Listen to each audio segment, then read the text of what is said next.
शुरू किया जाए। मुझे लगता है काफ़ी लोग जुड़ चुके हैं और मैं सभी का यहाँ पर जो लोग जुड़े हुए हैं मैं अभिवादन करता हूँ। और आज का जो प्रसंग है वह धूमिल की रचनाशीलता, धूमिल का साहित्य, धूमिल की कविताएं और कविताओं के बहाने जो धूमिल का जीवन रहा, उनका बनारसीपन, उनका किसानी जीवन, उनके यहाँ रोटी, प्रजातंत्र, जनतंत्र वगैरह वगैरह की जो बातें हैं उन पर मैं संक्षिप्त चर्चा करूँगा। तो सबसे पहले मैं चिंतन साहित्यिक और सांस्कृतिक संस्था के सचिव अंशु चौधरी को अपना स्नेह व्यक्त करता हूँ कि उन्होंने सही समय पर मुझे याद दिलाया और इसके लिए उन्होंने मुझे फिर एक अवसर दिया कि मैं धूमिल की रचनात्मकता पर कुछ बात कर सकूं। हमारे लिए एक अच्छा प्रसंग भी है वो ये कि जिस समय मैं धूमिल पर बातचीत कर रहा हूँ यहाँ पर मेरे सामने धूमिल समग्र उपलब्ध है और उस कारण से एक अच्छी बात यह है कि अभी तक जो उनके तीनों संग्रह से मेरा परिचय था और जिसके माध्यम से हम धूमिल को जानते थे, खास करके संसद से सड़क तक, कल सुनना मुझे, सुदामा पांडे का प्रजातंत्र, तो उनको पढ़ा था और उस पर लगातार हम लोग सोच रहे थे, उस पर बातचीत कर रहे थे, लेकिन उनका गद्य उपलब्ध नहीं था, उनकी डायरी उपलब्ध नहीं थी, उनके पत्र उपलब्ध नहीं थे, उनकी कहानियाँ उपलब्ध नहीं थीं। तो मैं सबसे पहले मैं उनके बेटे रत्नशंकर पांडे के प्रति भी इस मंच के माध्यम से अपना आभार व्यक्त करता हूँ कि उन्होंने पाठकों के लिए धूमिल समग्र जो सुसंपादित रूप से सामने उपस्थित किया है, हम पाठकों को उपलब्ध कराया है, उससे भी धूमिल को नए सिरे से समझने में काफ़ी मदद मिली है। और इस व्याख्यान में उसके कुछ अक्ष जिसे कहते हैं उसका कुछ स्वरूप भी आपको दिखाई देगा। तो एक विचित्र स्थिति है, धूमिल की कल पुण्यतिथि है। यह आयोजन हमने आज उनकी पुण्यतिथि की पूर्व संध्या पर आयोजित किया है अपने वक्तव्य के सिलसिले में। तो यह बहुत ही महत्वपूर्ण है कि आज अगर धूमिल होते, आज हम अगर हमारे बीच धूमिल होते तो 85 वर्ष के होते और 85 वर्ष की वय कोई ज़्यादा वय नहीं होती। और मज़ेदार बात यह भी है कि उनके साथ के बहुत से लोग अभी भी जीवित हैं। खुद बनारस में काशीनाथ सिंह हैं, वाचस्पति हैं जो उनके बहुत निकटतम अंतरंग लोगों में रहे हैं, ज्ञानेंद्र पति हैं बनारस में, ये सब यहाँ के श्रेष्ठ रचनाकार हैं। बाहर लीलाधर जगूड़ी हैं जिनके ढेर सारे पत्र, जिनके नाम इस समग्र में संकलित हैं। तो इस रूप में मुझे लगा कि कुछ बातचीत किया जाए, शायद कुछ धूमिल को नए सिरे से देखने के कुछ नए आयाम हमारे सामने उपस्थित हों। आज की बातचीत का जो संदर्भ था, जो विषय था, वैसे तो ये धुंध में धूमिल और उनकी रचनाएं, यह विषय रखा। और इसका एकमात्र उद्देश्य यह है कि हमारे समय का जो धुंध है, हमारे समय में जो एक तरह का सांस्कृतिक और राजनीतिक कुहासा छाया हुआ है, उसके बीच धूमिल को किस रूप में हम याद करें, धूमिल हमारी मदद किस रूप में कर सकते हैं, यह सोचना ही, अर्थात इस कुहासे भरे समय में, इस धुंध भरे समय में जो राजनीति से लेकर के संस्कृत के गलियारे तक में व्याप्त है, उसके बीच रोशनी के कौन से प्रकाश कण धूमिल की रचनाओं के माध्यम से हमारे बीच आते हैं। धूमिल जिस शब्द साधना के लिए जाने जाते हैं, शब्दों को जिस तरह से उन्होंने अपनी रचनाओं में, अपनी कविताओं में और डायरी में, गद्य में, कहानी में, पत्रों में उपस्थित किया है, तो किस तरह से वह एक घने अंधकार, अपने समय के घने अंधकार के बीच में प्रकाश की संभावना को निर्मित करते हैं। और आप जानते हैं कि शब्द प्रकाशमय होते हैं, और अगर शब्द न होते तो यह जगत अब तक अंधकार के महासागर में विलीन हो चुका होता। और यही हमारे काव्यशास्त्रियों ने भी कहा है, और यही उसी का विस्तार धूमिल और आज के रचनाकार अपने अपने तरीके से करते हैं। इसलिए जब हम धूमिल पर बात करते हैं तो यह देखने की ज़रूरत होती है कि धूमिल के शब्द संपदा में प्रकाश के वो कौन से ऊर्जावान केंद्र हैं जिसको आधार बना करके धूमिल का महत्व है। और आज भी धूमिल एक हमारे लिए अलग संदेश छोड़ते हैं। अब जाहिर सी बात है कि जब हम धूमिल को एक नए सिरे से पढ़ते हैं तो धूमिल की वे जो टिप्पणियाँ जो अपने समकालीनों के साथ साथ उन्होंने अपने परिवेश पर भी दर्ज की हैं, वो भी हमारे सामने अब उपस्थित है। यानी धूमिल कविता के बाहर क्या सोचते थे, गद्य में क्या सोचते थे, धूमिल के कवि का क्या गद्य है, यह सब अब जाकर के उपलब्ध हुआ है। इस कारण से धूमिल की कविता की जो बेचैनी है, धूमिल अपने कविता में जो आलोचनात्मक तेवर के साथ उपस्थित होते हैं, वही तेवर क्या धूमिल के गद्य में भी दिखाई देता है, जो कि है। अर्थात धूमिल ने कविताओं में जो बेबसी, बेचैनी, संघर्ष के तमाम आयाम खोले हैं, वही उनके गद्य के को भी नए आयाम देता है या नए गद्य को उनके गद्य को दिशा देता है। धूमिल ने जो आलोचनात्मक टिप्पणियाँ रचनाकारों पर लिखी हैं वो भी बड़ी मज़ेदार हैं, जिनका उल्लेख मैं यहाँ नहीं करूँगा। एक अन्य प्रसंग में, एक और कार्यक्रम में मैं बाद में करूँगा। वो टिप्पणियाँ अपने समकालीनों के साथ साथ जो वर्तमान में उनके साथ के लोग अभी भी जीवित हैं और लिख पढ़ रहे हैं, उनके बारे में उन्होंने खोल कर लिखी हैं। यही वजह है कि धूमिल को बेलौस ही नहीं, बेलाग कवि के रूप में भी याद किया जाता है। और यह जब हम इस बात को कह रहे हैं तो धूमिल निश्चित रूप से जिस खोल कर लिखने का, जिस टटोल कर के खिलाफ, जिस खोल कर को लिखने की बात करते हैं कविता में, कहते हैं कि मैं अपनी कविताओं में शब्दों को खोल कर रखता हूँ। उसके पहले के लोग गोल करके रखते थे, अब मैं खोल करके रखता हूँ। धूमिल के गद्य में जो ये टिप्पणी मिली है, उससे हम सब उनके पाठक आश्वस्त होते हैं कि धूमिल की कविताओं में जो मुखरता है वह उनके इसी खुलेपन का परिणाम है। यही उनके बेलाग और बेलौसपन का परिणाम है। यह असल में अपने समय के एक विकल आदमी का सकल रूप है, जिसका पूरा संघर्ष अपने भीतर के आदमी को बचाने में रचा गया, और साथ ही उस बचाए आदमी को थोड़ा और आदमी बनाए जाने की जिस प्रक्रिया को धूमिल अपनाते हैं, वह कहीं भाषा में तो कहीं व्यवहार में धूमिल के यहाँ दिखाई देती है। यही वजह है कि भाषा में आदमी होने की बात जब जब होती है हिंदी साहित्य के इतिहास में, तब तक उनकी कविताएं सबसे पहले याद आती हैं। और भाषा में आदमी होना कितना कठिन है, यह धूमिल के रचना प्रक्रिया को समझ करके जाना जा सकता है। इस भाषा में आदमी होने की पहली आहट जो आज बहुत महत्वपूर्ण है, वह उनकी किसान जीवन से जुड़ी हुई कविताओं में दिखाई देती है। और किसान जीवन की जितनी विविध अभिव्यक्तियाँ धूमिल में मिलती हैं, उतनी उनकी समकालीन रचनाकारों में बहुत कम दिखाई देती हैं।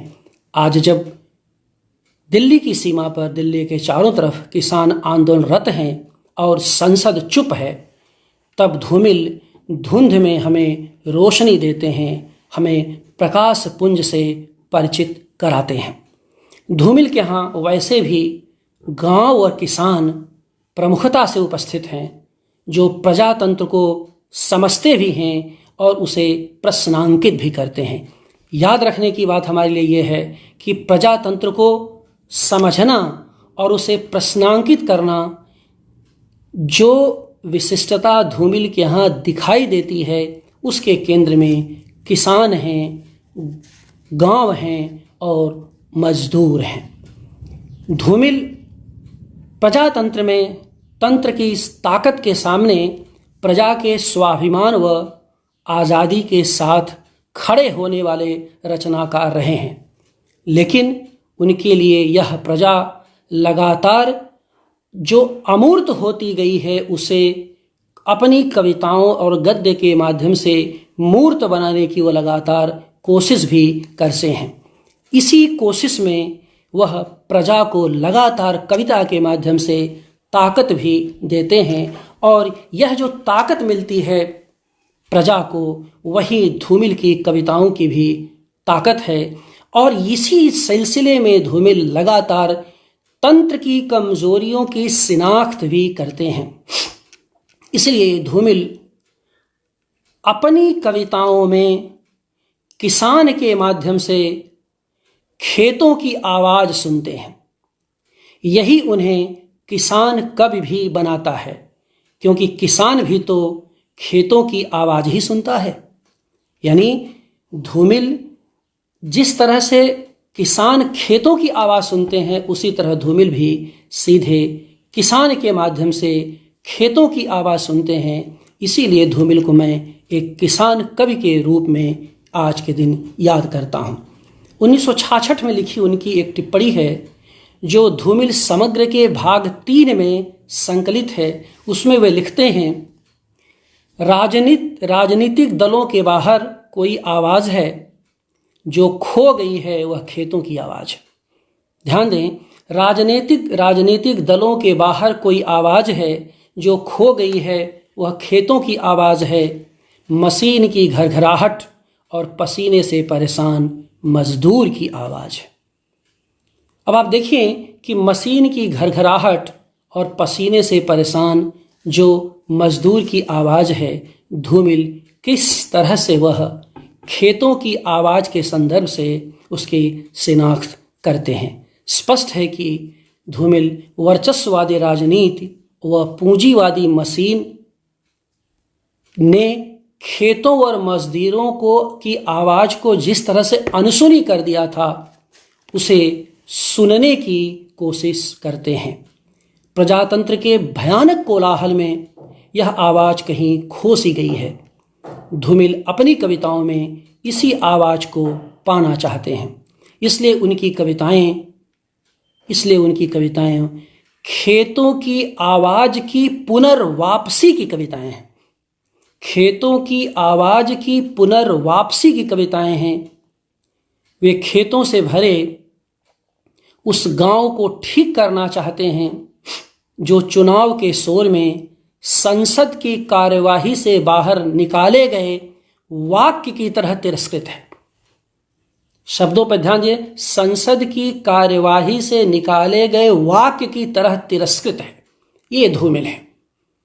और आज देखिए कि किसानों की जो आवाज़ संसद में बुलंद हो रही है, किस तरह से वह जो असहज करती आवाज़ होती है, किस तरह से वह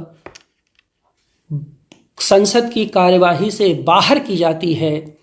इसको आज के दौर से भी जोड़ते हुए आप खुद धूमिल के दौर से भी जोड़ सकते हैं और यह देख सकते हैं कि कोई यह भारतीय प्रजातंत्र में, आज़ाद हिंदुस्तान में कोई यह पहली घटना नहीं है, बल्कि यह एक बड़ी प्रक्रिया का चरम उत्कर्ष है, चरम विकास है, जो निश्चित रूप से बहुत ही पीड़ादायक है। इसी पुनर्वापसी के लिए वे संसद से सड़क तक पहुंचते हैं, अपनी रचना में भी और अपने विचार में भी, और कल सुले जाने की आश्वस्ति के साथ सुदामा पांडे का प्रजातंत्र भी समझते हैं और रेखांकित करते हैं। वे जानते हैं कि आज़ाद भारत में जब आज़ादी ही 3 थके रंगों का नाम है, जिसे एक पहिया ढोता है, तो प्रजातंत्र को कुलीन तंत्र तो होना ही है। ऐसे में संसद, जिसे वो खुद उस तेली की घानी कहते हैं जिसमें आधा तेल है तो आधा पानी है, ये संदर्भ उनकी प्रसिद्ध कविता पट कथा का है, जब वो कहते हैं कि हमारे देश में संसद तेली की वह घानी है जिसमें आधा तेल है और आधा पानी। तो अब आप देखें कि इस बात को धूमिल कैसे कहते और समझते हैं। वो बार बार इस बात को अपने 60 और 75 में तो वो दिवंगत हो गए, तो 60 के दशक में यानी आज़ादी के तुरंत बाद जितना भी उन्होंने देखा, यानी 50 से लेकर के 75 तक 30 वर्ष जो उन्होंने आज़ाद हिंदुस्तान को देखा, वो खूब इस बात को समझ रहे थे कि संसद पूंजीवादी दिमाग से चलती है, जो परिवर्तन तो चाहता है मगर आहिस्ता आहिस्ता। धूमिल इसी पूंजीवादी दिमाग को प्रश्नांकित करते हैं, क्योंकि उन्हें लगता है कि संसद जिस पूंजीवादी दिमाग से चल रही है, जिस बाजारू दिमाग से चल रही है, उसमें गांव और खेतों के लिए कोई जगह नहीं बचेगी। और आप खूब समझ सकते हैं कि इस धूमिल के इस पूंजीवादी दिमाग का आज क्या संदर्भ है और आज निजीकरण के दबाव में किस तरह से किसान, मजदूर और खेत अपनी अपनी जड़ों से उखड़ते हुए चले जा रहे हैं, और यह एक तरह का पूरे अखिल भारतीय बीमारी का रूप लेता जा रहा है। ठीक ऐसे समय में धूमिल की वह कविता भी याद हमें करनी चाहिए जो आज बहुत प्रासंगिक है। यह कविता वापसी शीर्षक से लिखी गई है और उनके संग्रह सुदामा पांडे का प्रजातंत्र में संकलित है। इस कविता में, जिसे वापसी नाम से लिखा है, बड़ी जीवन की बड़ी विडंबना मूलक संदर्भ है, बड़ी पीड़ा है, और ऐसा लगता है कि हर शब्द मनुष्य की, यानी भारतीय मनुष्य की, खास करके जो देशज मनुष्य है, उसकी यंत्रणादायी उपस्थिति का साक्षी है, उस अनुभवों को प्रकट करना चाह रहा है। इस कविता में देखेंगे, हरा पेड़ लहकता है, चूल्हे का कोयला और पतीली बुदबुदाती है, पिता का दिल मर्द की तरह टूटता है और चूल्हे की आग उसकी आंखों में जलने लगती है। यहाँ रोटी के सवाल के बीच बच्चों की रुलाई भी दर्ज है, और तब धूमिल उम्मीद की रोशनी लिए कहते हैं, हे भाई अगर चाहते हो कि हवा का रुख बदले, हे भाई, ध्यान दी कविता जरा देखिए, हे भाई अगर चाहते हो कि कविता का रुख बदले तो एक काम करो, हे भाई हे, संसद जाम करने से बेहतर है सड़क जाम कर दो। अब आप देखिए कि ये कविता कितनी पहले लिखी गई है, लेकिन धूमिल को ये पता है कि संसद जाम करने से कुछ नहीं होने वाला है। जरूरी परिवर्तन तब तक घटित नहीं होगा जब तक सड़क नहीं जाम होगी। परिवर्तन हो या न हो, घटित हो या न हो, लेकिन परिवर्तन की संभावना संसद से अधिक सड़क को जाम करने से ही संभव होगी। और आज आप देखिए धूमिल हमारे बीच किस तरह से इन सशक्त पंक्तियों के साथ समुपस्थित हैं और हमें याद आते हैं। ऐसे ही पंक्ति भाषा की रात नामक कविता में लिखते हैं, संसद के अंधेरे से निकलकर सड़क पर आओ। संसद के अंधेरे से निकलकर सड़क पर क्यों लिखते हैं? क्योंकि जानते हैं संसद पूंजीवादी दिमाग से चलती है और उस पर अंधेरा है, वो अंधेरे में काम करती है, क्योंकि सत्ता का गठजोड़ उजाले में नहीं होता, अंधेरे में होता है। लेकिन सड़क अंधेरे में नहीं होती, कोशिश उसे अंधेरे में करने की चाहे जो की जाए, लेकिन सड़क हमेशा प्रकाश में होती है। क्यों? क्योंकि वह प्राकृतिक होती है, उसे अंधेरे में बहुत देर तक नहीं रखा जा सकता। आज किसानों के आंदोलन के बीच यह कविता कितनी प्रासंगिक है, जहाँ सड़क जाम है, धूमिल इस जाम को वापसी कहते हैं। यही परिवर्तन है जिसे एक दूसरी कविता नींद के बाहर में वे प्रमुखता से दर्ज भी करते हैं। इस कविता में भी सवाल रोटी का ही है कि बच्चा खाएगा क्या। पिता के सामने इस कविता में पिता के सामने एक बड़ी चिंता यह है कि बच्चा खाएगा क्या, और यही सोचकर सामने खड़े पिता के भीतर बच्चा उतरता है और चुपचाप उतरता चला जाता है। यानी पिता में भी बच्चे की जो आहत भावनाएं हैं, बच्चे की भूख देख करके उसमें क्रांति और परिवर्तन की संभावना विकसित होने लगती है। यही से परिवर्तन घटित होता है पिता में, क्योंकि पिता फैसला लेता है। और फैसला कैसे लेता है? जहां रात की शुरुआत के साथ ही भोर की पदचाप सुनाई पड़ने लगती है। पिता का बच्चा भूखा सो गया है, रात लंबी है, लेकिन रात का इंतजार पिता नहीं कर सकता। तब कवि कहता है, रात की शुरुआत के साथ ही भोर की पदचाप सुनाई पड़ने लगती। भोर कोठ, देखिए भोर की पदचाप कितनी उम्मीद है, क्योंकि अंधेरे में छुपने से, अंधेरे में सिसकियां भरने से परिवर्तन नहीं होगा। यह पिता को तब पता चलता है जब बेटे की रोटी के लिए रुलाई सुनता है, रुदन सुनता है, और वह पिता विचलित हो जाता है। और तब नींद के बाद अब तारे नहीं चमक रहे हैं, कहीं सोए हुए बच्चे के होठ हल्की हंसी से रंगे हैं। पिता की आंखों में फैसले की नमी है, पिता की आंखों में फैसले की नमी है, और पूरब में फैली हुई लालिमा उसके विचारों का रंग बन चुकी है। पूरब में फैली हुई लालिमा उसके विचारों का रंग जब बन जाती है, तो पिता रात के अंधेरे में रोशनी की तलाश में निकल पड़ता है। और यही वह पहला पिता है जिसने सामाजिक परिवर्तन का संकेत दिया है। और यहीं पर पिता और कवि का जो द्वंद्व होता है, उसमें कवि बड़ा होता हुआ चला जाता है, क्योंकि खुद धूमिल के कवि के भीतर एक पिता बैठा हुआ था जिसने इन सब सारी स्थितियों को बनारस से लेकर के खेवली के बीच में नित्य प्रति झेला था, भोगा था और महसूस किया था। यही है धूमिल की वह बेचैनी जिसमें वे भाषा ठीक करने के पहले आदमी को ठीक करने की बात करते हैं।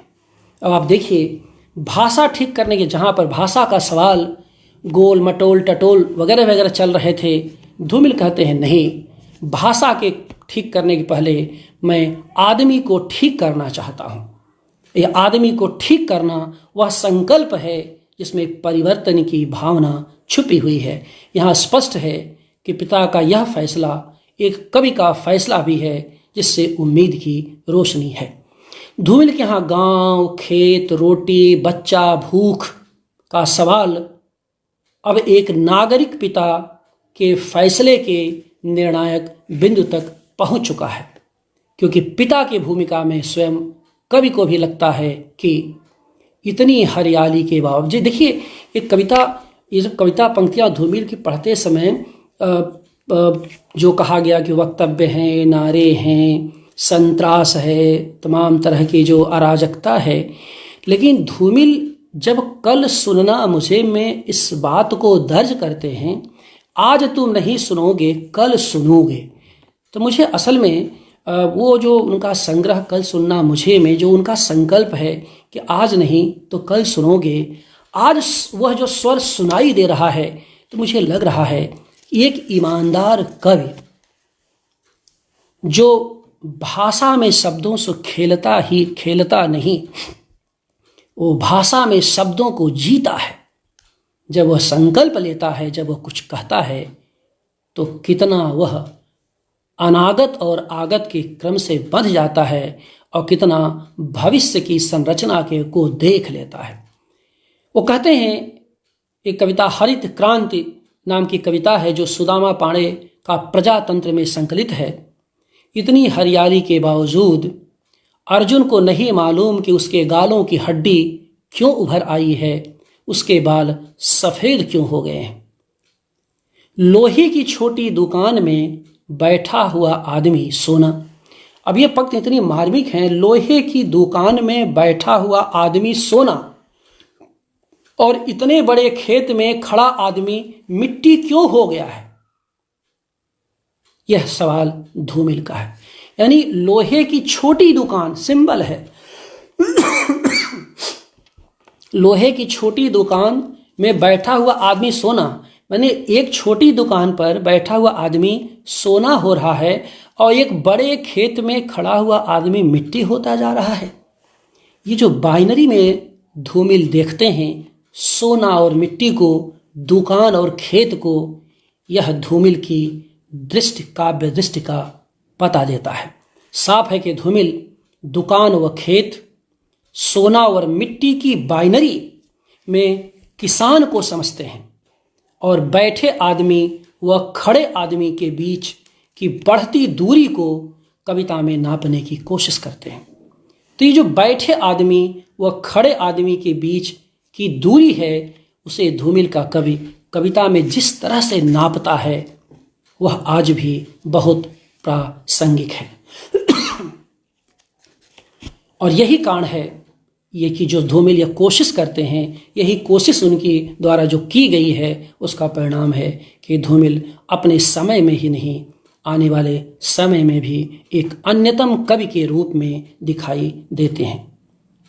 और यही वजह है कि धूमिल के यहाँ न तो किसी का अनुकरण है और न कोई धूमिल का अनुकरण कर सकता है। ये बहुत बड़ी बात है कि धूमिल के यहाँ न तो किसी का अनुकरण दिखाई देता है, न धूमिल का कोई आज तक अनुकरण कर पाया है। यह खास बात है कि धूमिल को एक ऐसी ऊंचाई देता है जहाँ से धूमिल परंपरा के भीतर भी दिखाई देते हैं और अपने बाद की कविता परंपरा के भीतर से भी दिखाई देते हैं। यही धूमिल की ताकत है। धूमिल जहाँ भी हैं अनूठे हैं। आप कह सकते हैं कि मैं यहाँ पर रघुवीर सहाय से कोई तुलना नहीं कर रहा हूँ, लेकिन धूमिल को समग्रता में पढ़ते हुए यह बार बार लगता है कि वे रघुवीर सहाय के नागर विडंबना बोध के ग्रामीण प्रतिरूप हैं। रघुवीर सहाय के नागर विडंबना बोध के ग्रामीण प्रतिरूप के रूप में मैं धूमिल को याद करना चाहता हूँ। जो बेचैनी शहर को लेकर रघुवीर सहाय में है, गांव के लेकर वही बेचैनी धूमिल के यहाँ है। बल्कि कुछ अर्थों में धूमिल की यह बेचैनी रघुवीर सहाय से बड़ी है और अलग है और अतिरिक्त भी। शायद यही कारण है कि उनकी ढेर सारी कविताओं में उनके पड़ोसी की अंगीठी का धुआं दिखाई देता है। उनकी ढेर सारी कविताओं में उनके पड़ोस में जलने वाली अंगीठी का धुआं दिखाई देता है, जिसे लगातार वे फूंक मारते रहते हैं और उस पार किसान भगवान को देखते रहते हैं। और यही वजह है कि कविता में वह केवल कविता नहीं करते, कविताते नहीं, बल्कि कविता में कविता पर बहस भी करते हैं। और कविता पर बहस करते हुए धूमिल शहर को अपनी ओर झुकाते हैं। यह शहर को अपनी ओर झुकाने की जो सामर्थ्य है, वह धूमिल के समकालीनों में उन्हें बहुत विशिष्ट बनाती है, जिसमें एक ग्रामीण आदमी, एक गांव का आदमी, बनारस के धुर खेवली गांव का आदमी, आज भी खेवली बहुत विकसित नहीं है, उस समय में क्या स्थिति उसकी रही होगी, उस गांव में रहने वाला आदमी शहर को अपनी ओर झुकाता है। क्या मतलब यह है, उस शहर में संसद भी है, प्रजातंत्र भी है और नागर जन भी हैं कि देखो तुम्हारे समकक्ष छाती तान करके, सीना ठोक करके यह आदमी खड़ा है और अपनी बात तुम तक पहुंचाने की कोशिश कर रहा है। उनकी एक कविता है जो अप्रकाशित है, और मजेदार बात है कि रत्न शंकर पांडे ने ये जो समग्र में के भाग 1 में 3 संग्रह तो हैं ही, लेकिन असंग्रहित कविताओं का पूरा एक स्लॉट दिया है। अद्भुत कविताएं उसमें। कभी मैं उनके असंकलित कविताओं पर अलग से बात करूंगा, चूंकि यहाँ उस विस्तार भय के कारण से नहीं जाऊंगा। लेकिन अद्भुत कविता, कुछ रिपीटेशंस तो हैं, लेकिन धूमिल का उन कविताओं के अध्ययन के माध्यम से एक नया रंग दिखाई देता, उनका कवि रंग दिखाई देता है, उनका एक नया लोक रंग दिखाई देता है उन कविताओं में। बेचैनी बेवसी वही है, बेचैनी वही है, संघर्ष वही है, लेकिन संग्रहों के बाहर जो ये असंकलित कविताएं प्रकाशित होकर के हमारे बीच आई हैं वो ये अद्भुत हैं। और धूमिल की बेचैनी को, क्योंकि बहुत उम्र धूमिल को नहीं मिली थी और 39-40 वर्ष की उम्र में एक आदमी दिवंगत हो जाता है, सोचिए, और वो भी ब्रेन ट्यूमर से धूमिल दिवंगत हुए थे। तो ये सब जो स्थितियां थी, धूमिल की बेबसी, बेचैनी, उनकी चिंताएं, कहीं न कहीं उनकी जो उनके भीतर जो तनाव उपस्थित था वह भी उनके बीमारी के पीछे कोई कारक तत्व तो रहा ही होगा। तो उनकी कविता प्रकाशित है जिसमें किसान को उन्होंने भगवान कहा है। याद करें स्वामी सहजानंद सरस्वती को, जो किसान आंदोलन के महान प्रणेता रहे, उन्होंने भी किसान को भगवान कहा था। उस परंपरा में धूमिल ने भी किसान को भगवान कहा है। और वो उसकी पंक्ति है, पसीनों के दानों का बीज, पसीनों के दानों का बीज धरा में बोने वाला है, एक दिन धरती का भगवान कृषक ही होने वाला है। धरती के भगवान कृषक की जो परिकल्पना है, यानी वो सोच रहे थे कि यह किसान भगवान के कोई स्वरूप हो, यानी किसान की भी इज्जत हो, किसान की भी बराबरी, किसान को भी बराबरी मिले, किसान को भी एक समाज में एक तरह का उच्चतम दर्जा मिले। ये इस धूमिल की बेचैनी है, क्योंकि गांव, किसान और मजदूरों के बीच उनका सारा जीवन बीता था। किसानों की असल में यही पीड़ा थी जिससे धूमिल की राजनीतिक चेतना का निर्माण होता है। धूमिल इसी गांव व सिवान के स्थान से पूंजीवाद, प्रजातंत्र, आज़ादी, राजनीति व संसद को देखने की कोशिश करते हैं। यही से वे बसते हुए नगर को भी देखने की कोशिश करते हैं। यही वह स्थान है जहां उन्हें प्रजातंत्र व आज़ादी से मोह भंग होता है, क्योंकि इसको पाने के लिए वे इसे एक जवान आदमी की रंगीन इच्छाओं की तरह इसे पूरी गहराई से प्यार किए थे, यानी गांव को। लेकिन प्रजातंत्र की हालत यह रही कि वह हवा में फेंके गए एक चमकदार गोल शब्द से अधिक कुछ नहीं है। धूमिल कहते हैं कि जो प्रजातंत्र है, जो आज़ादी के इतनी कुर्बानियों के बाद हमारे बीच आया है, यह हवा में फेंके गए एक चमकदार गोल शब्द से अधिक कुछ नहीं है।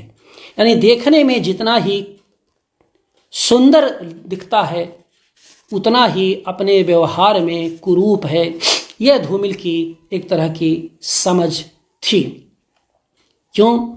क्योंकि धूमिल उस आज़ादी को देखे थे, उस आज़ादी और उम्मीद के बीच रिश्तों को समझने की कोशिश किए थे, जो धीरे धीरे टूट रहा था। और इसी नाते धूमिल के भीतर जैसे आज़ादी और उम्मीद का रिश्ता टूटता है, वैसे ही धूमिल किसान और प्रजातंत्र के बीच की बढ़ती हुई दूरी को देखने की कोशिश करते हैं और उस प्रजातंत्र को, उस आज़ादी को और उस राजनीति को बहुत ही आलोचनात्मक तेवर के साथ प्रश्नांकित भी करते हैं। वो खुद कहते हैं, जनतंत्र कुछ ऐसा है जहां जिंदा रहने के लिए घोड़े व घास को एक जैसी छूट है। यानी पटकथा की ये पंक्ति है। या कि आप देखें, अपने यहाँ संसद तेली की वह कहानी है जिसमें आधा तेल आधा पानी है। अथवा सवाल आप देखिए उस तीसरे आदमी से भी कहते हैं, के लिए करते हैं, जो न रोटी बेलता है न ही रोटी खाता है, वह सिर्फ रोटी से खेलता है, और इसका कोई जवाब संसद के पास नहीं होता। तो धूमिल ने इस संदर्भ में बहुत ही पीड़ा के साथ ये पंक्तियाँ लिखी होंगी। न कोई प्रजा है न कोई तंत्र है, यह आदमी के खिलाफ आदमी का खुला षड्यंत्र है। ये जनतंत्र प्रजातंत्र सुदामा पांडे के का प्रजातंत्र की से पंक्ति है कि यहाँ न कोई प्रजा है न कोई तंत्र है, यह आदमी के खिलाफ आदमी का खुला षड्यंत्र है।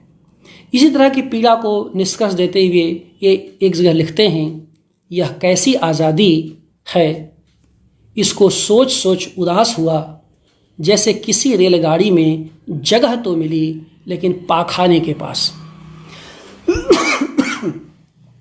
यह उनकी असंग्रहित कविता है जो संग्रह में नहीं है, तो जिनके पास संग्रह होगा उन्हें यह कविता पढ़ने को नहीं मिलेगी। ये क्योंकि ये इसी समग्र में ये कविता प्रकाशित होकर के आई है और ये कविता मुझे बहुत मार्मिक लगी कि यह कैसी आज़ादी है, इसको सोच सोच मन उदास हुआ, जैसे किसी रेलगाड़ी में जगह तो मिली लेकिन पाखाने के पास। और पाखाने के पास जगह, मैंने जनतंत्र ने उतना स्पेस तो दे दिया जनता के लिए कि रेल के डिब्बे में डाल दिया, लेकिन रेल के डिब्बे में डाल करके वह पाखाने के नज़दीक की जगह दे देता है। यही जनतंत्र है, यही समाजवाद है, यही इस देश का पूंजीवादी चरित्र है। धूमिल को यह बार बार विचलित करता है। इसलिए धूमिल की पीड़ा में आज़ादी तो यह नहीं हो सकती थी जिसमें रोटी व समानता का सवाल आज तक हल नहीं हो पाया। उनकी कई असंग्रहित कविताएं हैं जो इस पीड़ा को व्यक्त करती हैं। जैसे एक कविता है, आज़ादी का सुनो हवाल, बीत चुके हैं इतने साल, पर रोटी का एक सवाल हल न हो सका, बस यही मलाल। आज़ादी का सुनो हवाल, बीत चुके हैं इतने साल, पर रोटी का एक सवाल हल न हो सका, बस यही मलाल। तो ये जो रोटी के सवाल को हल करने की कोशिश में सुदामा पांडे धूमिल लगातार कविता के भीतर संघर्ष करते रहे, उससे उनकी कविताएं लगातार विश्वसनीय और प्रामाणिक होती चली गई हैं। और चूंकि संघर्ष की नाभ में बैठी हुई वे कविताएं हैं, इस नाते उनकी प्रामाणिकता आगे आने वाले समय में और भी प्रामाणिक होगी और भी विश्वसनीय होगी, ऐसा कहा जा सकता है। इसी कारण से धूमिल जब प्रजातंत्र जनतंत्र आज़ादी को प्रश्नांकित करते हैं तो वह असल में यंत्रणादायक स्थितियों के बीच लिखते हुए आगे बढ़ते हैं। और इस कारण से हम कह सकते हैं कि उनकी कविताएं एक तरह का संकट के पहचान की कविताएं हैं। भारतीय प्रजातंत्र के भीतर संकट के पहचान की कविताएं हैं। वे यंत्रणादायक स्थितियों के बीच धूमिल जब गुजरते हैं तो न तो हताश होते हैं न ही निराश। कविता की भाषा में भूख को दर्ज करते हुए चलते हैं। कविता की भाषा में धूमिल भूख को हमेशा दर्ज करने वाले कवियों में अग्रणी रहे हैं। वे आंसुओं को बहते हुए देखना चाहते हैं। वे अंधकार के भीतर प्रकाश को उपस्थित करना चाहते हैं। तभी वे गुफ्तगू नाम की उनकी कविता है, इसमें वो कहते हैं, रोशनी जहां सबसे तेज है दुश्मन वही रहता है। अब आप देखिए, किसान और गांव, उनकी अपेक्षाएं, उनकी मांगें अंधेरे में हैं, लेकिन जिनसे अपेक्षाएं हैं वे उजाले में रहते हैं। धूमिल को वे उनके दुश्मन लगते हैं, किसानों के। इसी नाते धूमिल कहते हैं दुश्मन की पहचान कैसे होगी। वो कहते हैं दुश्मन कोई व्यक्ति नहीं होता, दुश्मन एक व्यवस्था। धूमिल के यहाँ दुश्मन की एक व्यवस्था की बात करते हैं, क्योंकि व्यक्तियों से लड़ना आसान है, व्यवस्था से लड़ना बहुत कठिन है। धूमिल इसी नाते कहते हैं कि कैसे जानो, पहले अपनी व्यवस्था, दुश्मनगत व्यवस्था को पहचानो। पहचानने के लिए क्या करता क्या नहीं करता कुछ नहीं है। एक सीधा फार्मूला जो गांव के अनुभव से निकलता है वो फार्मूला है, रोशनी जहां सबसे तेज है दुश्मन वहीं रहते हैं। तो धूमिल की कविताएं इसी संकट के पहचान की कविताएं हैं। वे जानते हैं कि रोशनी की अधिकता ही अंधकार के घनेपन का कारण है। धूमिल जानते हैं कि रोशनी की भारतीय समाज में कहीं कहीं रोशनी की अधिकता ही तमाम जगह अंधकार के घनेपन का कारण है। इसलिए वे न केवल इस अधिकता को यानी रोशनी की अधिकता को प्रश्नांकित करते हैं, बल्कि अंधेरे में रहते हुए भी प्रकाश की क्रूरता को ठीक ठीक पहचानते हैं। तो अंधेरे में रहते हुए एक ग्रामीण संवेदना का आदमी प्रकाश की क्रूरता को जब पहचानता है तो भाषा भी स्वाभाविक रूप पर तल्ख और तंज भरी हो जाती है, जो सबको या बहुतों को अच्छी नहीं लगती। यह अच्छा न लगना धूमिल की कविता की सार्थकता है। यह प्रश्नाकुलता धूमिल की कविता को चरितार्थता प्रदान करती है, जो उनकी कविताओं के औचित्य को प्रामाणिक बनाती है। तो यही धूमिल की कविताओं की ताकत है। इसी को धूमिल अपनी कविताओं में बार बार रेखांकित भी कविताएं हैं। कविता के भीतर आप देखेंगे कविता पर बहुत सारी कविताएं धूमिल ने लिखी हैं। अपने समकालीनों में बहुतों से ज़्यादा उन्होंने लिखी हैं। कविता के भीतर उनकी कविता चलती रहती है।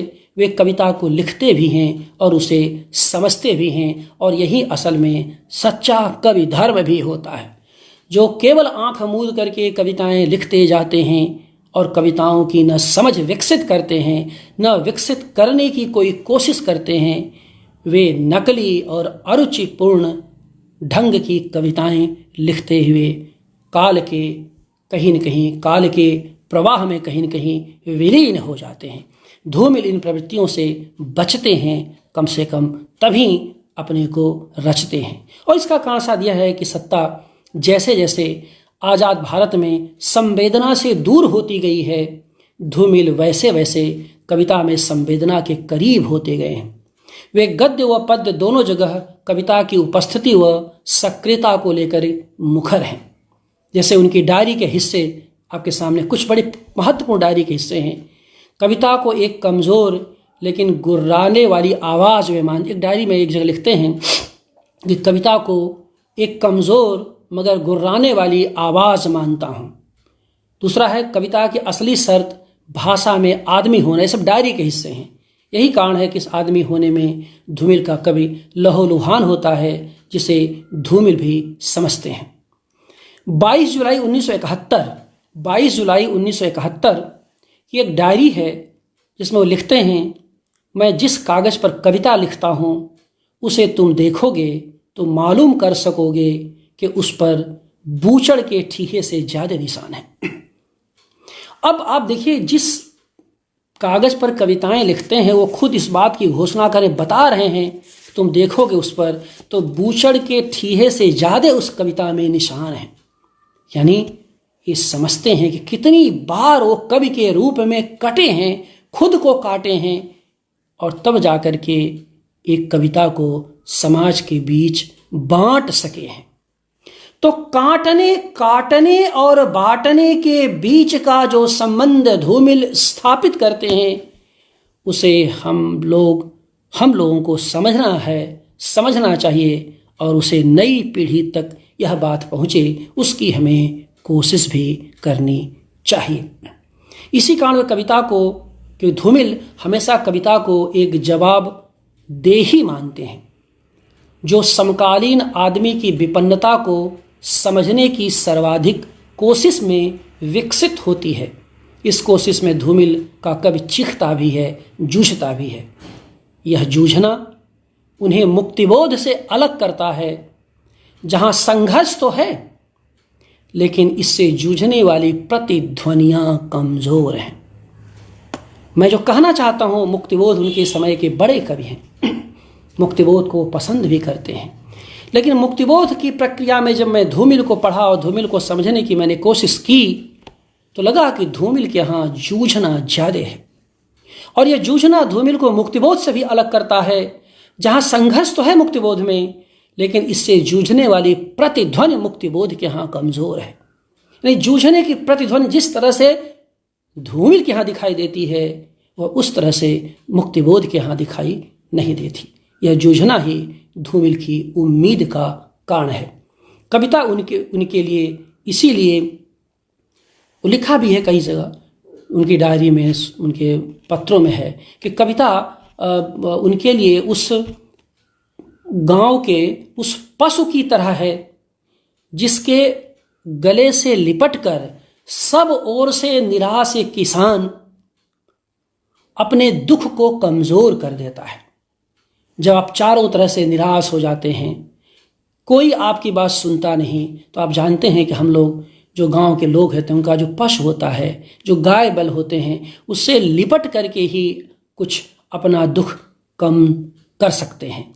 धूमिल की कविता इसीलिए उस पशु की तरह है, जिससे मैंने उस ग्रामीण आदमी के घर पर पलने वाले पशु की तरह है, जिससे विपरीत स्थितियों में लिपटकर धूमिल अपने दुख को हल्का कर पाते हैं। वे पीड़ा के बोझिल अकेलेपन से पूरी आत्मीयता व समर्पण से जुड़ते हैं और यहीं से उन्हें कुछ कर गुजरने की आश्वस्त मिलती है। यहीं से वे अपने आंसू पोंछते हैं और फिर वे खड़े हो जाते हैं। यहीं से कविता घेराव में किसी बौखलाए हुए आदमी के संक्षिप्त एकालाप से मुक्त होती है।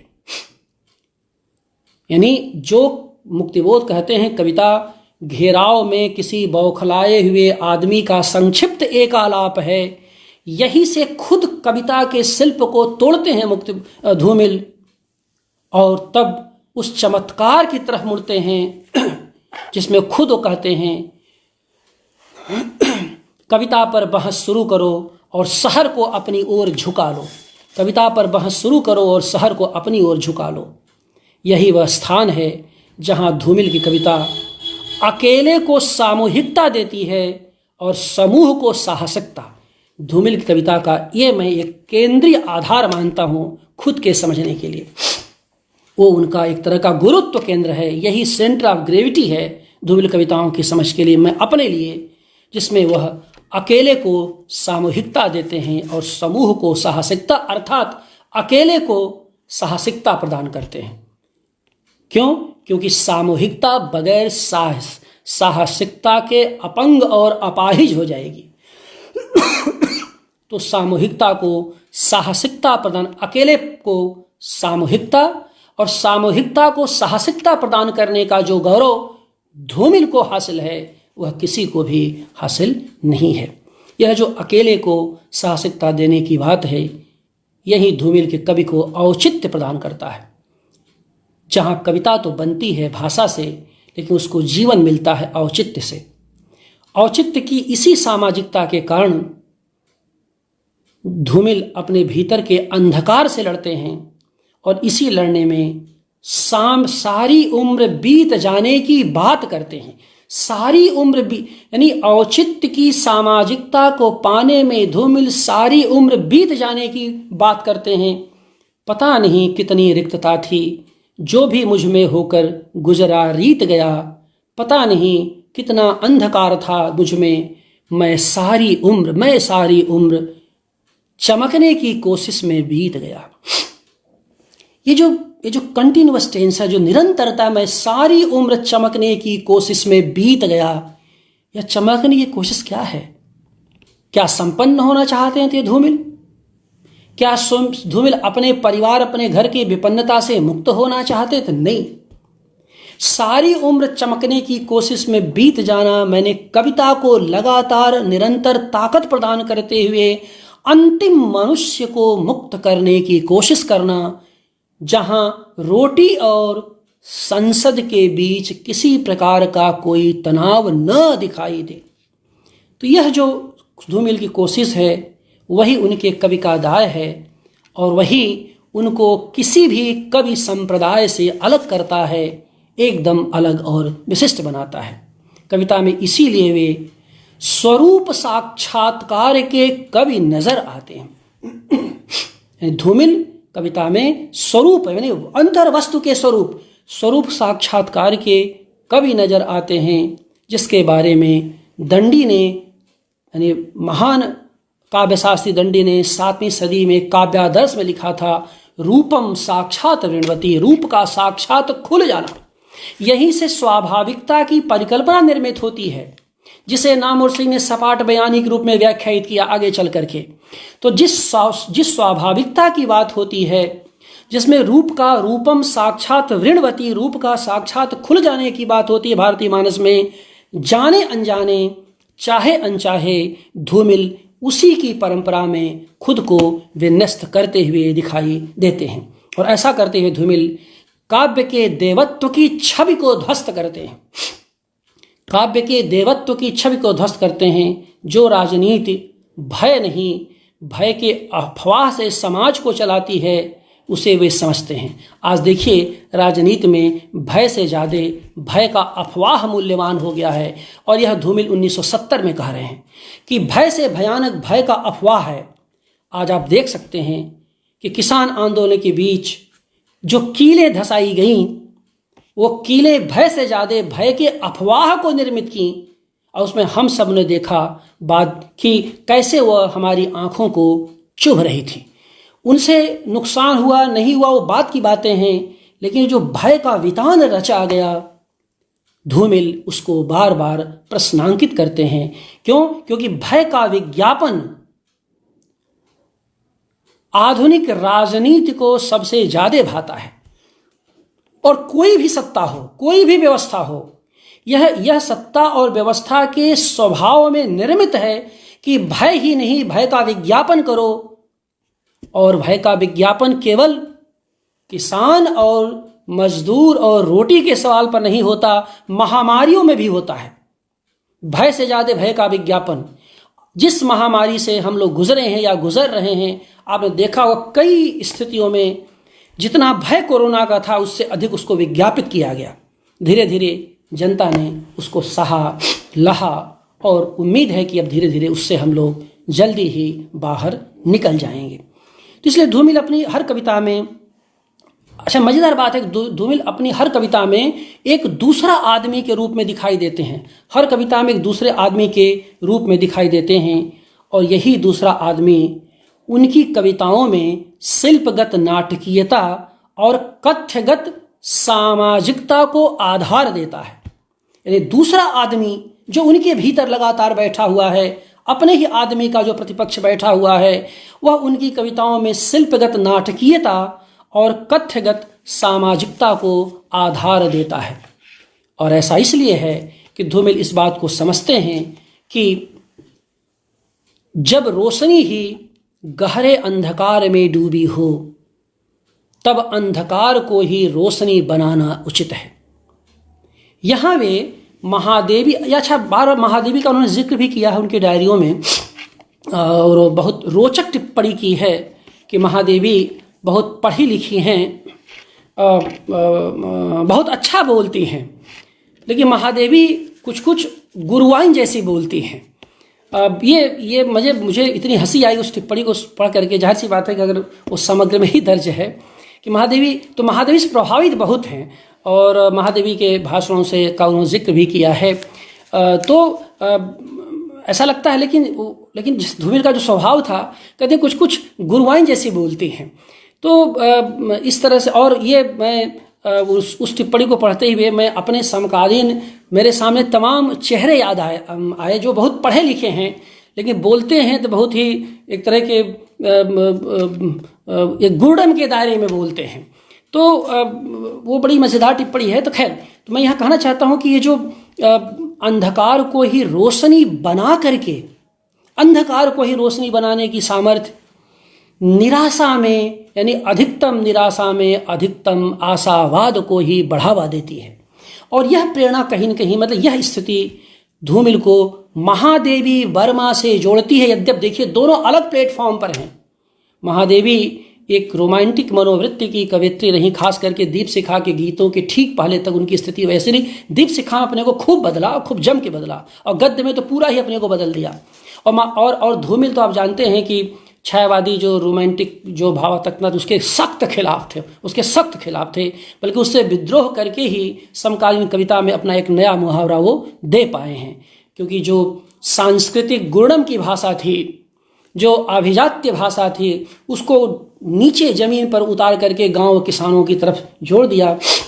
और निश्चित रूप से इसके पीछे प्रेरणा के तत्व के रूप में प्रेरणा पर निराला रहे होंगे, जिन्होंने इस दिशा में बहुत बड़ी पहल की थी।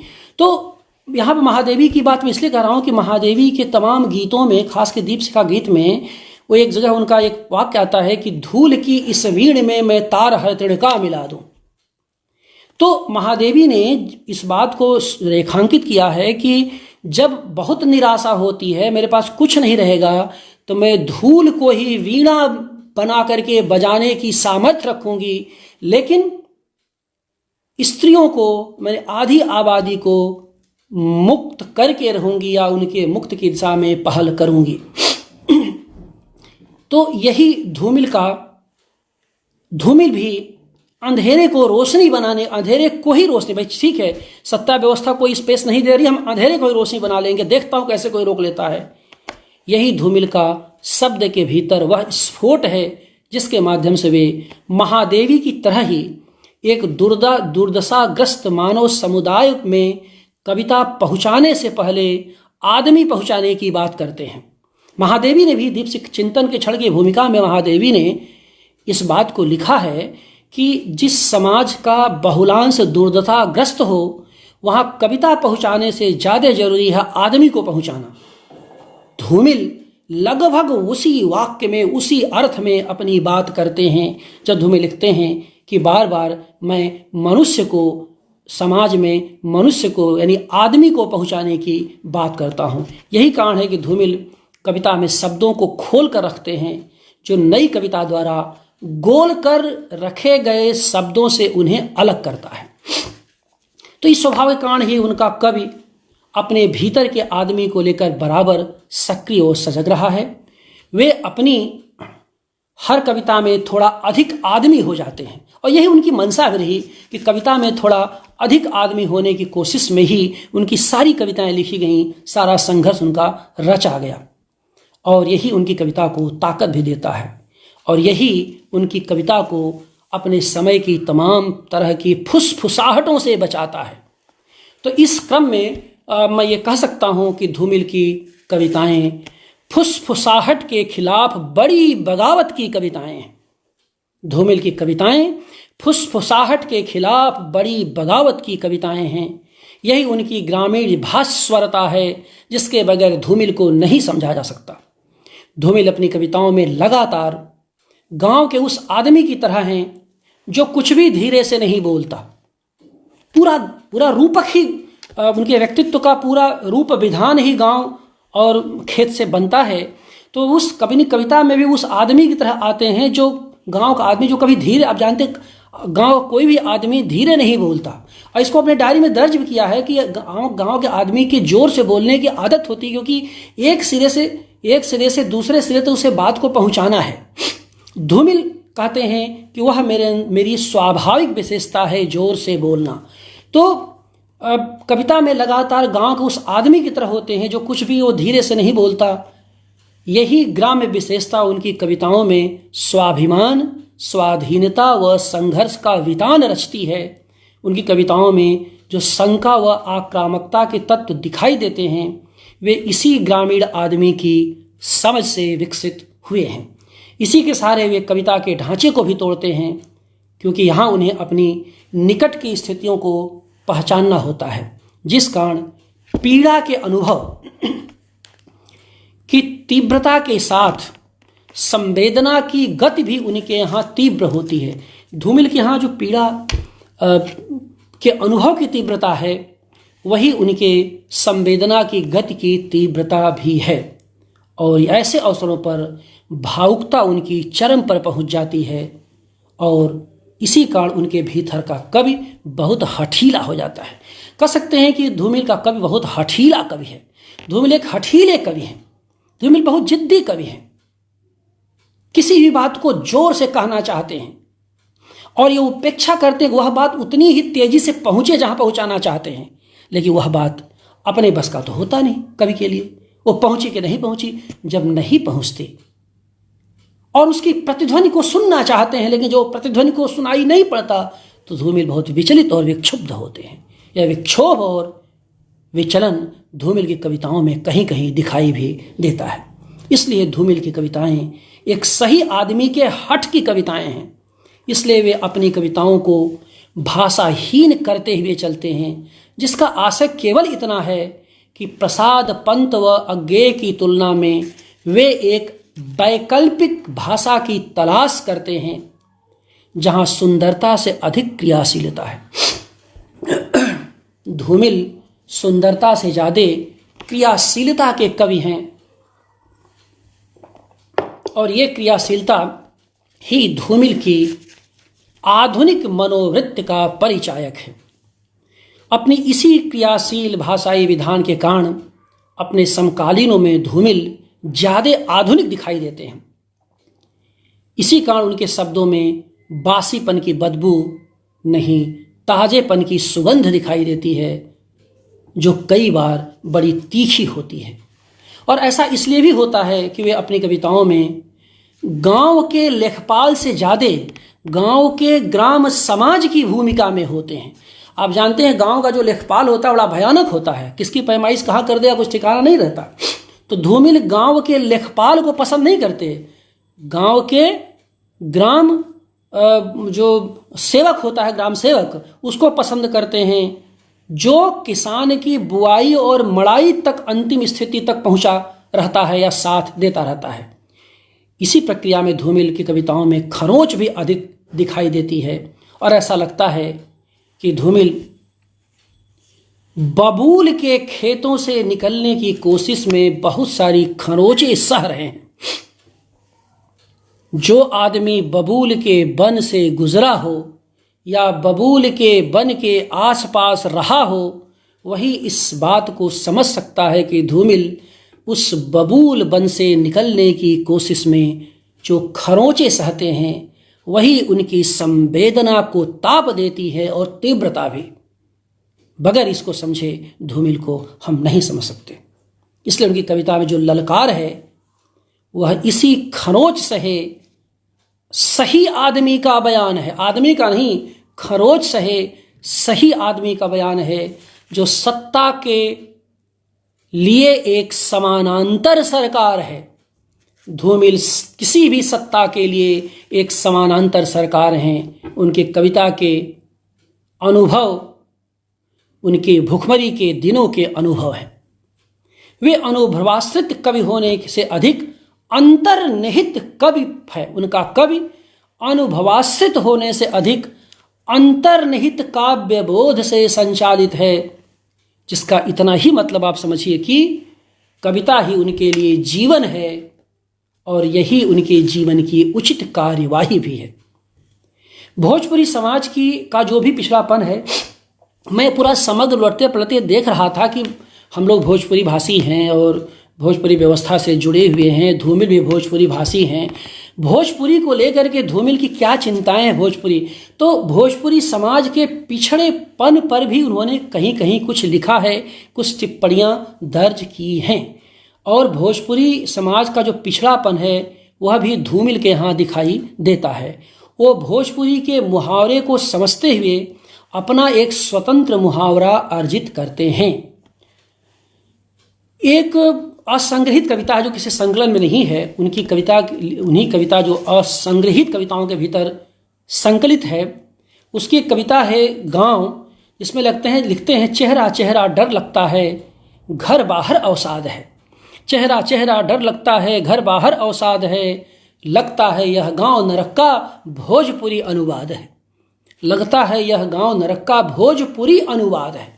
अब नरक का भोजपुरी अनुवाद का क्या मतलब है? यानी भोजपुरी समाज ही नरक का अनुवाद है। उसका जो पिछड़ा, और हम सब जानते हैं कि जितने पिछड़ेपन का शिकार यहाँ का भूगोल रहा है, भोजपुरी जनपद रहा है, जितना शोषण इस भोजपुरी जनपद का हुआ है उतना तो किसी का नहीं। धूमिल भोजपुरी जनपद के शोषण के साक्षी रहे हैं, इसी नाते उन्होंने उसको भोजपुरी अनुवाद कहा है, नरक का भोजपुरी अनुवाद कहा है। एक और बात मैं इस संदर्भ में कहना चाहता हूँ ये कि धूमिल को पढ़ते हुए मुझे बार बार उनके वस्तु को देखने का जो दृष्टिकोण, जो नज़रिया है, वो एकदम अलग दिखाई देता है। वो कितने कितने एंगल से देखते हैं और कहाँ देखते हैं, क्योंकि कोई भी कवि चीज़ों को कहाँ से देखता है, यह देखना भी एक मूल्यवान है। अगर किसी कवि के देखने के दृष्टिकोण का उसकी कविता पता नहीं देती तो यकीन मानिए वह आभिजात्य और नागर कवि होकर के खत्म हो जाएगा। वह अपने कविपन से मुक्त नहीं हो सकता। कविपन से मुक्त होने यानी बार बार उसको कवि के रूप में प्रमाणित करते हुए भी वह एक तरह का सामाजिक विश्वसनीयता अर्जित नहीं कर सकता। क्यों? क्योंकि दृष्टिकोण का, मैंने कहाँ से संवेदना का स्रोत आपका आ रहा है, यह कविता पढ़ते हुए दिखना चाहिए। अगर नहीं दिखता तो गोल गोल करने से फिर वही स्थिति होगी जो कहते हैं धूमिल कि मुझे गोल गोल पसंद नहीं है, मुझे खोल खोल पसंद है। तो जो उनके देखने का नज़रिया है वो एकदम से अलग है। उनके यहाँ जो जिस रूप की बात हम लोग भाषाई रूप विधान फॉर्म की बात करते हैं और कंटेंट की बातें करते हैं, तो धूमिल को कई लोग रूपवादी भी कहते हैं। बहुत भाषा है, ये है, वो है, बिंब प्रधान कवि हैं। मुझे लगता है कि उनके फॉर्म ऑफ द कंटेंट, अंतर वस्तु के रूप पर बात की जानी चाहिए, जो बहुत महत्वपूर्ण। फॉर्म ऑफ द कंटेंट माने कहीं रूपवादी नहीं है, वो रूप का आकर्षण में नहीं है, अंतरवस्तु ही रूप में रूपांतरित हो जाती है। और जैसे हर कविता की अंतर्वस्तु अलग होती है, वैसे उसका रूप भी अलग होता है। क्योंकि धूमिल तो लगातार भाषा को तोड़ने की बात करते हैं, जड़ रूप को बदलने की बात करते हैं, एक तरह का भाषाई अपरिचयीकरण की बात करते हैं कि जो भाषा दिखती है, जो दिखाई दे रही है, उससे एक नई भाषा को ईजाद करें, एक भाषा अर्जित करें। और इसी कारण रूप बदलकर कविता, वे रूप बदलकर कविता नहीं करते, बल्कि पूरी कविता को ही बदलने की कोशिश करते हैं। उनकी कविताओं में गांव, गरीबी, गजालत, उनकी कविताओं में गांव है, गरीबी है, गजालत है कि एक पूरी संरचना है जिसे रस छंद अलंकारों से नहीं समझा जा सकता। उनके अंतर्वस्तु के रूप में इनकी आवाजाही के कारण ही एक कथ्यगत संप्रेषणीयता और गतिशीलता बनी रहती है। कथ्यगत संप्रेषणीयता और गतिशीलता उनकी कविताओं की ताकत है, और यह असल में ग्रामीण जीवन की आवश्यकता को पूर्ति का परिणाम ही है, जो किसी भी रूपवादी के बस का नहीं है। इसलिए उनकी कविताएं खुली हवा में सांस लेने वाली कविताएं हैं।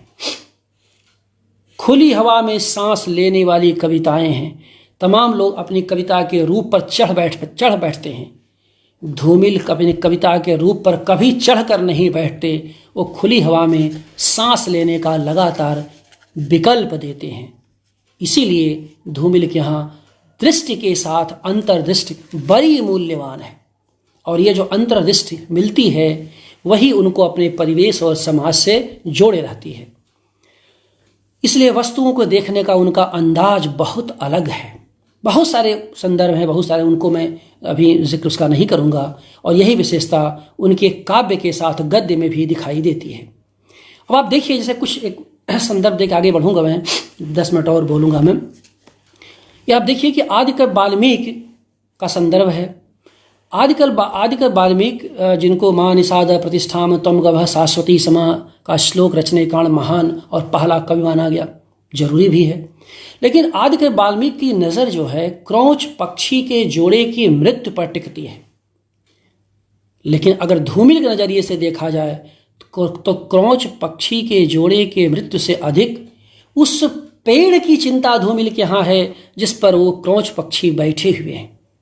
आखिर उस पेड़ की चिंता कौन करेगा जिस पर वो दोनों बैठे हुए थे और परस्पर अपना एक तरह का सहचर भाव से, मित्र भाव से वहाँ पर बैठे हुए थे। उस पेड़ की चिंता धूमिल के यहाँ ज़्यादा दिखाई देती है। यही धूमिल की कविता को एक अलग दृष्टि प्रदान करता है, एक अलग स्पेस रचता है। आपने देखा होगा लोगों ने हाथी की मृत्यु पर बहुत शोक प्रकट किया है, और यह बात उन्होंने धूमिल डायरी में भी एक जगह दर्ज की है।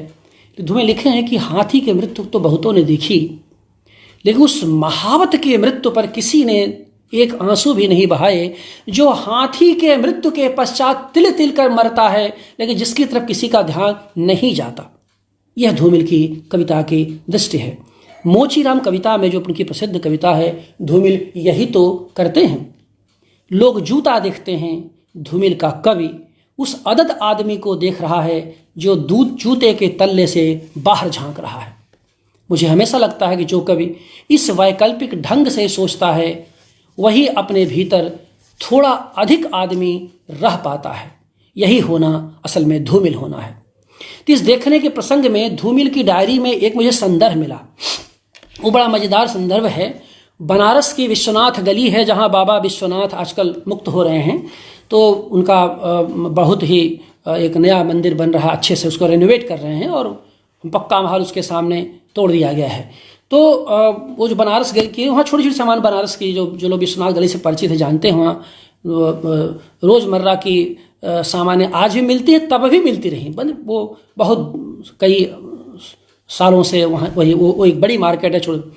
वहाँ धूमिल प्रसिद्ध कथाकार काशीनाथ सिंह के साथ टिकुली खरीदने जाते हैं।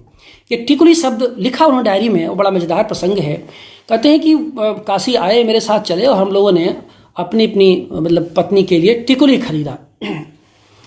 अब इस टिकुली को तो बहुत सारी बातें उनको मैं यहाँ नहीं वो करूँगा, लेकिन इस टिकुली प्रसंग को रखने के बाद धूमिल लिखते हैं कि मेरा ध्यान टिकुली पर गया। आखिर इस टिकुली को देखा, अभी कभी के देखने का जो नज़रिया है कि भाई ठीक है, हम लोग अब एक कह सकते हैं कि वो एक श्रृंगार के साथ साथ उसके दीर्घ वैवाहिक जीवन का भी परिणाम है और उसकी प्रतिश्रुति होती है, वो अलग संदर्भ है। लेकिन मुझे उस टिकुली को देखने का जो नज़रिया था धूमिल का, वो बड़ा अच्छा लगा और बहुत ही कवियोचित लगा। वो लिखते हैं, टिकुली औरत होने की आवाज़ है। कहते हैं लेकिन ये कुछ ठीक नहीं जचा।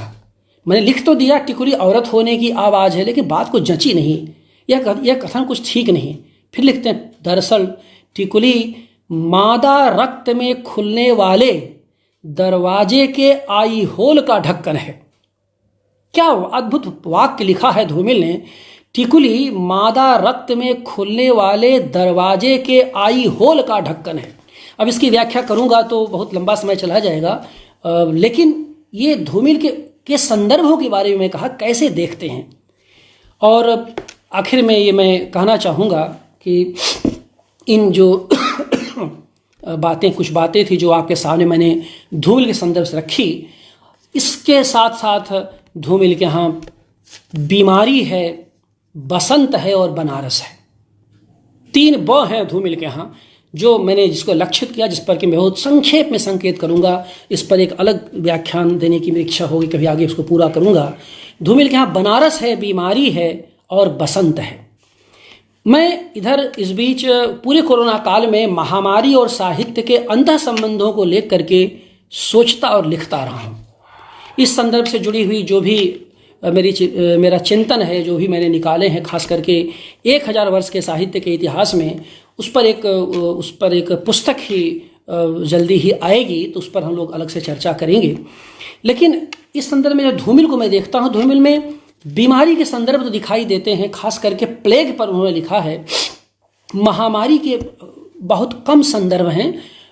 महामारी शब्द तो आया है एक आध जगह, और प्लेग पर एक कविता ही उनकी असंकलित कविता के रूप में मुझे मिली है, लेकिन उस रूप में महामारी बीमारी का जिक्र नहीं है जिस रूप में आज के हमारे कोरोजीवी कवियों के यहाँ दिखाई देता है। और उसके पहले प्रेमचंद और निराला और तुलसी और रविदास और तमाम जो कवियों पर जिन पर की हम लोग चर्चा इसके पहले कर चुके हैं। तो ये है। लेकिन बसंत और बनारस धूमिल के यहाँ दिखाया। धूमिल तो खांटी बनारसी ही थे। तो जो बसंत और बनारस है, उसमें भी मैंने देखा कि जो बसंत है वो धूमिल के यहाँ विविध रूपों में दिखाई देता है। और बसंत जो है बहुत सुकून धूमिल को नहीं देता। खास बात ये भी देखिए नज़रिया है। बसंत धूमिल को बहुत सुकून नहीं देता, बसंत बहुत दुख देता है। बसंत जब आता है तो धूमिल को बड़ी पीड़ा होती है। क्यों पीड़ा होती है? क्योंकि बसंत के समानांतर वो रोटी को देखते हैं और मजदूर और किसान के संघर्ष को करके देखते हैं। एक भिन्न बसंत। और बसंत पर कई कविताएं हैं, कई रंग बसंत के उनकी कविताओं में दिखाई देता है, लेकिन एक भिन्न नजरिए से। उनका मानना है कि धूप में सूखते चाम के लिए बसंत का कोई मतलब नहीं है। अब देखिए भाषा देखिए, धूप में सूखते चाम के लिए बसंत का कोई मतलब नहीं है। उन्होंने बसंत पर कई कविताएं जो लिखी उसमें बेबसी की शिनाख्त किया है। अब देखिए संसद से सलग की एक लंबी कविता बसंत के नाम से ही है, जिसमें वो कहते हैं, मेरे लिए बसंत बिलों के भुगतान का मौसम है। होगा किसी के लिए बसंत उल्लास का, रोज डे का, आनंद और मिलन का, प्रणय गीतों का, लेकिन धूमिल के लिए बसंत बिलों के भुगतान का मौसम है। एक न्यूनतम स्थिति में जीने वाला आदमी की क्या पीड़ा हो सकती है, यह धूमिल की इस कविता में दिखाई देता है। सुदामा पांडे का प्रजातंत्र में जो कविता कहते हैं, कल सुदामा पांडे मिले थे हरहुआ बाजार में, बबूल के बसंत से खिले थे। अब देखिए, बसंत आम्र मंजरियों का बसंत धूमिल को सूट नहीं करता। अगर बसंत का जिक्र भी करना होता है तो धूमिल बबूल के बसंत से खिले की बात करते हैं। ये धूमिल की दृष्टि है। असल में बसंत पर नकली कविताएं लिखने वालों से धूमिल बहुत चिढ़ते थे। उनका मानना था कि जो कविताएं आदमी के चेहरे को हंसी के जौहर से भरने की सामर्थ्य नहीं रखती, जो कविताएं आदमी के चेहरे को हंसी के जौहर से भरने की सामर्थ्य नहीं रखती, वे सब नकली कविताएं हैं। इसलिए वो कहते हैं, मत पाट रद्दी के शब्दों से भाषा का पेट, इससे ही आदमी की सेहत बिगड़ती है। बसंत से बातचीत है नामक कविता है। इसके लिए वे कहते हैं, पेड़ पर नहीं चेहरों पर बसंत लिखने की बात करते हैं। जो लोग भी बसंत को मादकता से जोड़ते हैं, धूमिल उसे बस धन अंत करने की सलाह देते हैं। यानी बसंत धूमिल के यहाँ मादकता का मौसम नहीं है। अगर ऐसा है तो बस और अंत, मतलब अब इसके आगे मत बढ़ो। ऐसा इसलिए है कि बसंत के सौंदर्य से आदमी के संघर्ष को नहीं ढका जा सकता।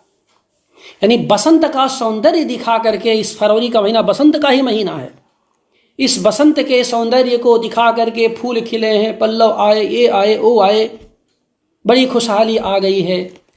क्या आंदोलनरत लोगों को आप सुख दे पाएंगे? क्या सुख दे पा रहे हैं? क्या इस बसंत के उल्लास को दिखा करके संघर्ष को तोपने की साजिश में आप शामिल नहीं हैं? अगर ऐसा है तो ऐसा बसंत धूमिल के कवि को स्वीकार्य नहीं है। उन्होंने 1966 की एक कविता लिखी है, 1966 की। इसमें लिखा है, नहीं देखिए, संग्रह की बहुत पहले एक कविता लिखी गई, बसंत मेरे दिमाग के पिछले तहखाने में सुर्ख फूलों का एक हाशिया है, जिसके भीतर एक पत्ती बीमार है। बसंत उनके लिए बीमार पत्ती की तरह है, तो वे बसंत से बहुत चिढ़ते हैं, क्योंकि बसंत उनको आतंकित करता है। यह असल में उनकी रूमानी धारा से एक प्रकार का विद्रोह का परिणाम था, जो बसंत के नाम पर रोटियों से छल करता है। जो रोमांटिक धारा बसंत के नाम पर रोटियों से छल करती हुई दिखाई देती है, धूमिल उस छल को छांटने वाले कवियों में शामिल है। धूमिल ने लगातार उस छल को छांटने को काटने की कोशिश की है, और यही वजह है कि धूमिल की कविताएं हमें ताकत देती हैं, हमें नई ऊर्जा का हमारे भीतर संचार करती हैं। इसी तरह बनारस है, बनारस उन्होंने 80 पर कविता लिखी है, दशाश्वमेध पर कविताएं लिखी हैं, और उनकी बड़ी चिंता है कि गंगा तुम्हारी सीढ़ियों पर रोशनी क्यों नहीं है। उस समय दशाश्वमेध अंधकार में था, 80 पर वो शोर देखते। दशाश्वमेध और 80 पर भी बनारसी कविताओं पर लिखते समय भी वह एक तरह का शोर ही देखते हैं, भीड़ का शोर देखते हैं, और इस भीड़ के शोर के बीच अपने स्वर को बुलंदियों तक पहुंचाने की कोशिश करते हैं, जिसमें वे कविताएं लिखी जाती हैं। तो ये कुछ स्थिति थी धूमिल के यहाँ। अंत में बस दो मिनट और 1.5 घंटा हम लोगों का हो भी गया है, तो अंत में कुछ निष्कर्ष मैं आपके सामने रखना चाहता हूँ संक्षेप में। तो कुल मिलाकर यह कि धूमिल एक शब्द सजग, मेरे लिए धूमिल एक तरह के शब्द सजग कवि हैं। उनकी कविताओं से शब्द हटाना उतना ही खतरनाक है जितना रेल की पटरी से फिश प्लेट हटाना। यह वाक्य धूमिल का ही है। तो रेल की पटरी से जैसे फिश प्लेट हटाने से खतरा हो जाएगा, धूमिल की शब्द सजगता का परिणाम रहा कि उनकी कविताओं से आप शब्द नहीं हटा सकते। अन्यथा वह एक्सीडेंट कर जाएंगी, वह खतरनाक स्वरूप धारण कर लेंगी। उनकी कविताएं सच के सबूत की कविताएं हैं। मेरे लिए उनकी कविताएं धूमिल सच के सबूत की कविताएं हैं, जिससे भाषा के भीतर आदमी साबूत बचा रह सके। जिस व्यवस्था में सब कुछ सदाचार की तरह सपाट और ईमानदारी की तरह असफल रहा हो, वहाँ कविता ही वह माध्यम है जो गवाही दे सकती है। यह धूमिल को पढ़ते हुए मुझे याद आता है। जाहिर सी बात है, धूमिल के लिए कविता सिर्फ शब्दों की विसात नहीं होती, वाणी की आंख भी होती है, जिसके सहारे धूमिल सही कवियों और तुक्कड़ों के बीच भेद करते हैं।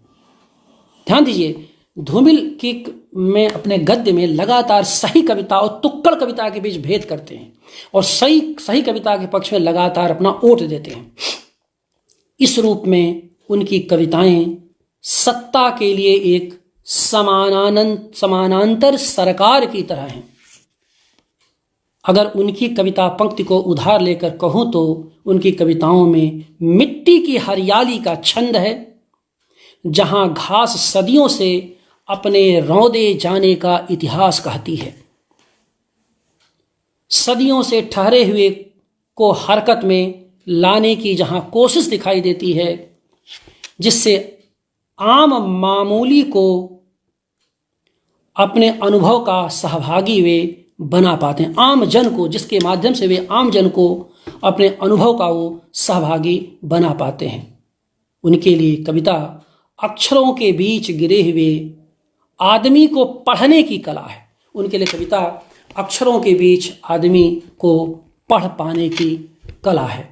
यही वह आधार है जो उनकी कविता में दिखाई देता है और जिसका परिणाम रहा कि वे उनके, जिसका मैंने पहले कहा कि अकेले को सामूहिकता देना और समूह को सामाजिकता देने की जो कोशिश धूमिल के यहाँ दिखाई देती है, वही धूमिल की कविता की ताकत है। आज इस अवसर पर मेरे साथ जो लोग भी यहाँ जुड़े रहे, वरिष्ठ और कनिष्ठ दोनों को मैं अपना अभिवादन संप्रेषित करता हूँ और संस्था के सचिव अंशु चौधरी के प्रति अपनी शुभकामनाएं प्रेषित करता हूँ कि उन्होंने याद दिलाया कि कल धूमिल की पुण्यतिथि है। और ख़ास बात यह है कि जिस समय उन्होंने मुझे कल ही याद दिलाया, उसके कुछ दिन से पिछले एक सप्ताह से मैं धूमिल समग्र को ही पढ़ रहा था। तो उस धूमिल समग्र के पढ़ने की प्रक्रिया में जो कुछ बातें मेरे सामने आईं, उसको मैंने आपके सामने रखा। कुछ और बातें होंगी जो कल एक दूसरे मंच से, कल धूमिल की पुण्यतिथि है, एक दूसरे मंच से हम लोग बात करेंगे, वो अलग की बात है। लेकिन आप मेरे साथ जुड़े रहे, 1.5 घंटे आपने समय निकाला, मेरे लिए बहुत बहुत आभारी हूँ। बहुत बहुत धन्यवाद। सभी का अभिवादन।